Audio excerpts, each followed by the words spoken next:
Saudara, pendidikan vokasi adalah salah satu harapan utama Indonesia untuk mengatasi kelangkaan talenta, terutama yang berhubungan dengan digital.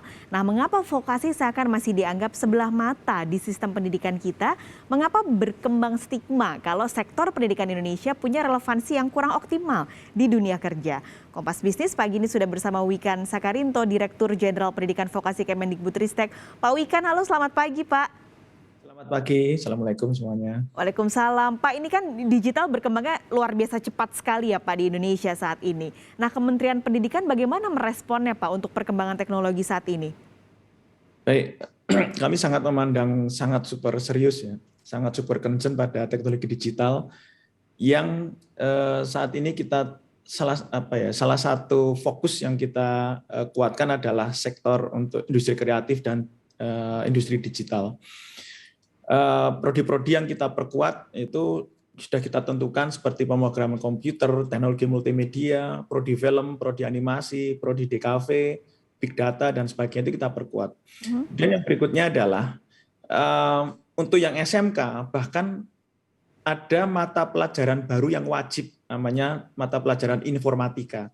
Seluruh SMK, baik itu SMK musik, SMK animasi, SMK memasak, SMA perhotelan, SMK itu ada mata pelajaran informatika yang isinya itu bukan pemrograman komputer, Mbak, tetapi lebih pada logika berpikir atau logik, kemudian e-commerce, kemudian mampu memanfaatkan medsos untuk digital branding.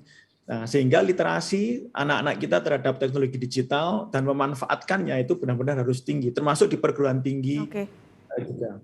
Tapi apakah itu bisa Pak siap mensuplai permintaan SDM digital di Indonesia? Karena sekarang kita banyak startup muncul di Indonesia, banyak korporasi besar juga yang butuh tenaga atau talenta digital ini. Siapkah lulusan-lulusan dengan pendidikan tersebut bisa mensuplai permintaan SDM tersebut? Saya optimis bisa. Kurikulum kan kita terapkan di tahun lalu ya, mestinya nanti di 2 tahun lagi akan mulai kita petik buahnya ya. Kan pendidikan itu kan butuh satu siklus. Tapi saya optimis bisa karena apa? Yang kita rombak itu link and match-nya itu kita pertajam, Mbak. Jadi link and match itu kan sudah ada lama di Indonesia. Tetapi kali ini sejak 2 tahun terakhir ini kita pertajam. Ada menunya, bahkan ada syarat khususnya kalau mau dinyatakan link and match. Satu, kurikulum disusun bersama industri dan disetujui industri. Yang kedua, project based learning. Nah, ini project based learning ini benar-benar anak itu belajar sambil berkarya, belajar sambil menggarap project. Semuanya, tidak cuma prodi-prodi digital, tapi prodi teknik, prodi ekonomi, semua blur. Anak-anak itu akan terlatih menggarap project-project nyata sambil belajar, itu sejak kelas 1. Nah, project-nya apa? Itu project-project real. Project-project dari startup, project-project dari UMKM, project-project dari industri besar yang sifatnya digital. Sehingga anak itu sudah terbiasa bergelut dengan tantangan nyata, terutama project-project digital sambil menerapkan pembelajaran untuk materi-materi digital sambil ngerjain project, ketemu dengan konsumen, dimarahin konsumen, dikomplain konsumen, berkomunikasi dengan konsumen, presentasi dengan konsumen, sampai menghasilkan produk yang harus diterima memuaskan konsumen. Nah, ini saya yakin link and match ini 1 kurikulum, 2 project based learning, 3 dosen-dosen dari industri atau praktik industri itu kita tarik jadi dosen atau kita tarik jadi guru SMK. Itu yang ketiga. Yang keempat, magang. Minimal 1 semester magang. Minimal 1 semester dirancang bersama industri. Kemudian yang kelima, teaching factory dan riset terapan. Itu benar-benar harus start from the end. Jadi itu semua kita lakukan bersama dengan industri, guru-gurunya juga kita rombak mindset-nya, tidak lagi mengajar itu cara-cara konvensional, tapi guru-guru bisa menjadi fasilitator, mentor, supervisor dalam project based learning. Karena guru-guru akan benar-benar blur, tim teaching, tidak ada sekat-sekat kelas lagi. Jadi teaching factory itu berada di dalam sekolah, SMK, dan kampus vokasi. Anak-anak itu mengelola, ada yang jadi programmernya, ada yang jadi marketingnya, ada yang jadi manajernya, ada yang jadi finance, ada yang jadi product design. Jadi anak-anak itu akan memainkan role-nya sendiri-sendiri di dalam teaching factory dengan kurikulum yang sudah kita rombak, guru-gurunya pun juga sedang kita rombak mindset-nya, tidak lagi kaku, dan link and match dengan industri, kita ajak betul sehingga industri juga ikut ngajar, ikut mendukung, ikut memberi project. Nah, kira-kira demikian, Mbak. Saya kalau bicara mungkin terlalu kompetensi. Ini tapi apakah sudah diberlakukan untuk kurikulum ini di seluruh Indonesia, Pak? Gini, kurikulum Merdeka episode kalau nggak salah episode 14 ya, Merdeka Belajarnya Mas Menteri, itu kan kurikulum Merdeka. Kurikulum Merdeka ini sudah kita terapkan, uji cobakan untuk 901 SMK Pusat Keunggulan di tahun 2021. Tahun ini yang mendaftar untuk menerapkan kurikulum itu sudah 5.000 SMK lebih. Yang SMK itu jumlah siswanya itu mencakup 75% seluruh siswa SMK di Indonesia. Itu akan mencoba menerapkan kurikulum Merdeka yang tadi saya sampaikan itu, Merdeka Belajar, Project Based Learning, Link and Match. Moga-moga tahun ini akan lebih banyak lagi siswa-siswa SMK yang mengalami pembelajaran seperti itu. Ya harapannya ini butuh waktu, tidak mungkin sulapan bulan lagi langsung semuanya sukses ya. Mungkin ya minimal 1-2 tahun lah, itu ada siklusnya. Berarti dari 5.000 SMK yang mendaftar, kalau mendaftar bisa langsung menerapkan itu, Pak? Apa ada kurikulum Merdeka? Kurikulum Merdeka, iya. Apakah bisa langsung menerapkan, Pak, mereka yang mendaftar? Ya, artinya gini, kurikulum Merdeka ini memang kita tidak kayak kunci mewajibkan ke seluruh SMK ya. Jadi kita dorong SMK yang sudah menyadari dan ingin. Jadi ada self-driving faktor yang menginginkan SMK-nya menerapkan kurikulum Merdeka, kurikulum yang lebih fleksibel, lebih adaptif, lebih agile, mengurangi hard skills, Mbak. Lebih banyak ke soft skills, lebih banyak ke leadership, lebih banyak ke entrepreneurship dengan project based learning.